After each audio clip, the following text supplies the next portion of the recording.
Nos encontramos en la fachada sur de la Puerta de Toledo, archiconocida por todos, y como estamos de celebración de estos 100 años de la declaración de Monumento Nacional que se cumplían el pasado mes de febrero, pues me encuentro con un autor que lo conoce bastante, Jorge Sánchez Lillo.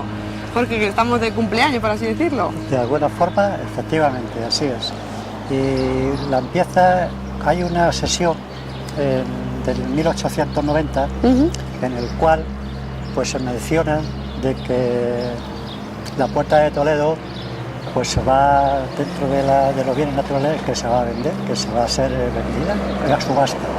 Entonces se empiezan a movilizar en la gente de Ciudad Real, las personas y la Comisión Provincial de Monumentos. Hay que situarse precisamente en los años 90 del siglo XIX. ¿Por qué?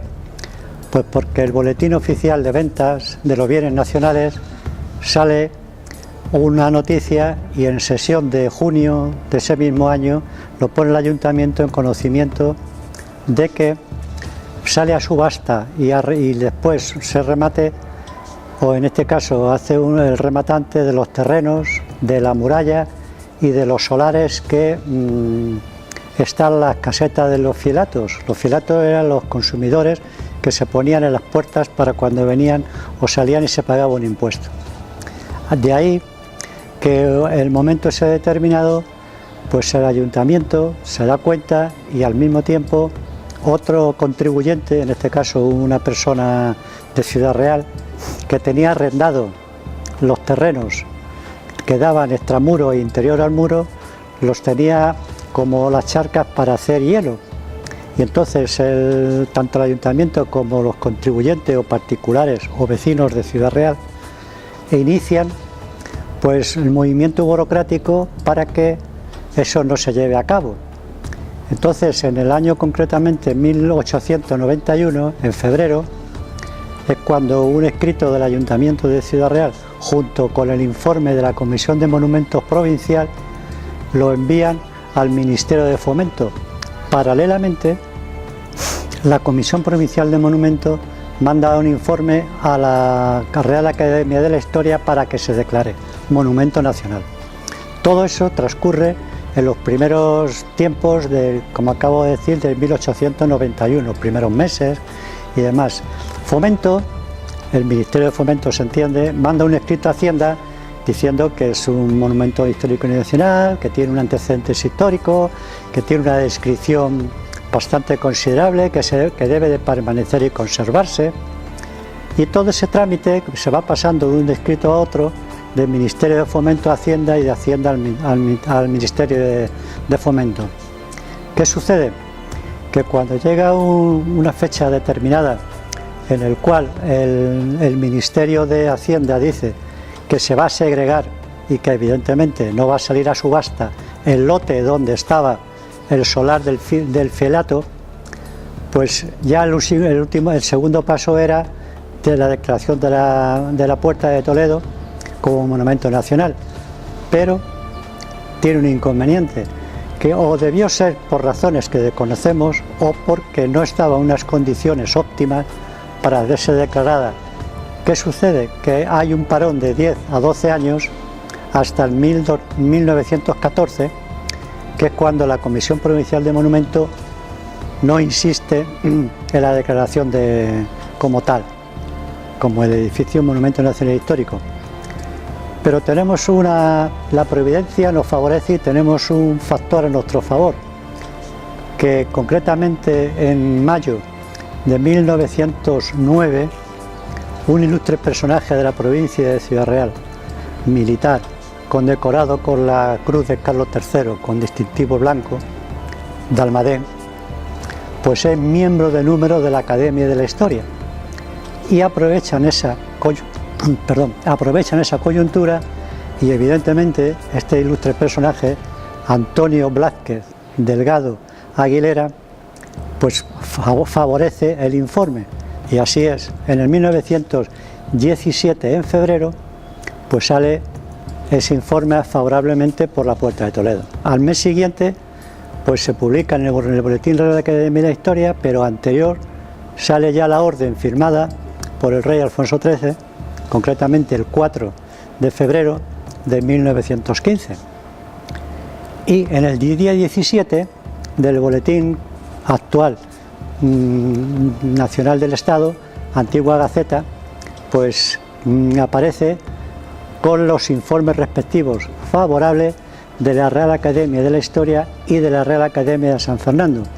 Así que por un lado tenemos que agradecer tanto al Ayuntamiento de Ciudad Real como a sus contribuyentes, que por suerte o por providencia no pasó a la subasta el lote donde estaba la Puerta de Toledo, porque en enero de 1900, al año siguiente del 12, sale la segunda subasta. Después del 1891 sale la segunda subasta y ya no aparece el lote de la Puerta de Toledo. Va paralelamente todo lo que acabo de exponer. Y también dar las gracias, aunque a título póstumo un siglo después, a don Antonio Blázquez y delegado de Aguilera como académico de número, favoreciendo que se declare el Monumento Nacional a la Puerta de Toledo.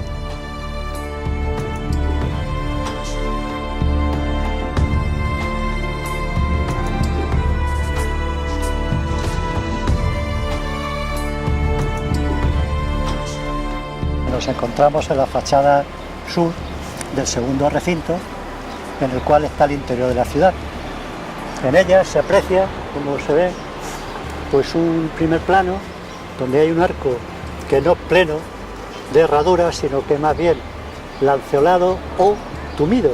Es como si la clave se lanzase un poquito hacia arriba, se prolongara.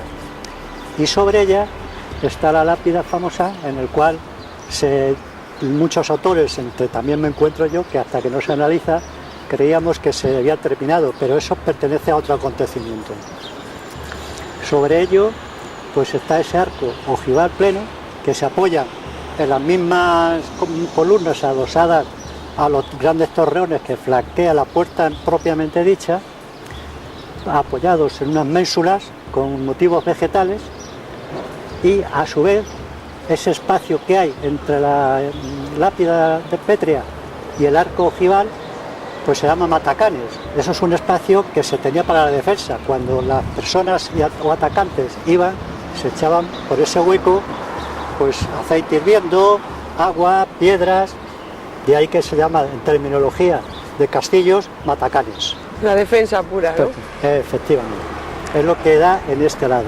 Y por eso la puerta propiamente dicha está flanqueada por dos grandes torreones, como veis, mampostería, y en los ángulos reforzados con sillares perfectamente tallados.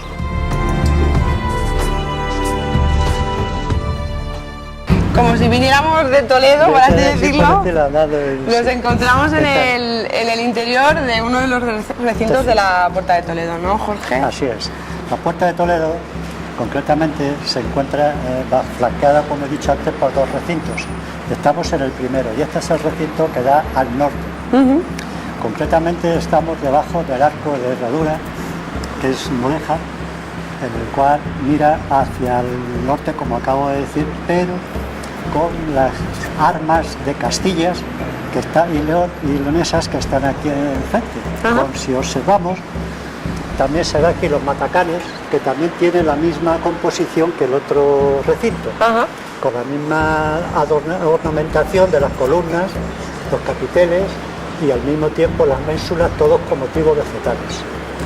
Por eso es una copia del primero hacia el segundo, que es donde hemos estado antes. Esta de cara hacia el norte, sí, pero hacia la ciudad imperial de Toledo y a los reinos de Castilla y León. Por eso aquí, delante de esto, tenemos las armas castellano-leonesas, en este arco de aquí. Concretamente, los arqueólogos y cronistas hablan de que este arco es de herradura pleno. Si observas, desde aquí se prolonga en la clave central el que da a la puerta del interior de la ciudad. Motivo de aquí, si observamos también, tenemos enclajes. Estas ventanitas que se ven, que me han puesto aquí, son la track donde ponía las trancas para reforzar la puerta. Y los enclajes del portón están aquí arriba, como verán. Estaba encajada ahí, ¿no? O sea que la puerta, en aquella época, un momento, pues se llamaba portones evidentemente serían de 2 hojas, y entonces los enclajes están ahí. Y aquí, de madera, reforzaba al portón, con la finalidad de que no... Como se hacía en la época medieval, ¿no? Efectivamente. Por eso es el motivo de que el primer recinto se duplicase. ¿Qué ocurre? Que aquel es un poquito mayor. ¿Por qué? Porque está el postigo que da entrada o acceso a la caja de escalera que sube a la terraza. Por eso el estrecho de unos 30 y tantos centímetros se prolonga más el segundo recinto, pero es calcado. O sea, el primer recinto con el segundo igual. Y luego tenemos aquí la hendidura, a derecha e izquierda, que es donde bajaba el rastrillo. El rastrillo siempre se ha hablado, o por lo menos cuando el arqueólogo estuvo analizando lo que era la restauración de la Puerta de Toledo, decía, tenía un mecanismo muy no extraño, pero sí muy prolongado, porque decía que sobre la Puerta de Toledo había una habitación.